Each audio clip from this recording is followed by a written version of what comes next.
श्री स्वामी समर्थ. जय जय स्वामी समर्थ. तर मंडळी, स्वामी म्हणतात, आता डोळे पुसा आणि हसून या नव्या अध्यायाचे स्वागत करा. कारण ज्याचा आरंभ स्वामींनी केलाय त्याचा शेवट विजयच असणार आहे.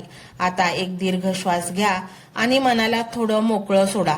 तुम्हाला जाणवतंय का, तुमच्या खांद्यावरचं कित्येक वर्षाचं ओझं आता हलकं झाल्यासारखं वाटतंय ना?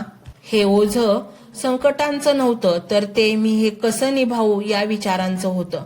पण आता तो भार स्वामींनी स्वतःच्या खांद्यावर घेतला आहे. तुम्हाला माहित आहे का, स्वामींची कामाची पद्धत मोठी अजब आहे. ते तुमच्या आयुष्यात बदल घडवताना कधीच गाजावाजा करत नाहीत.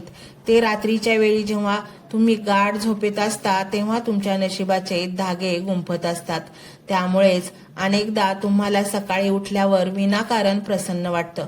तुम्हाला कळत नाही की आज इतकं छान का वाटतंय, पण तो संकेत असतो की रात्रीतून स्वामींनी तुमच्या आयुष्यातील एक मोठं संकट दूर लोटलं आहे. अनेकदा तुम्हाला प्रश्न पडतो की माझ्याच वाट्याला ही माणसं का आली, मलाच त्रास देणारे नातेवाईक, शेजारी किंवा सहकारी का मिळाले.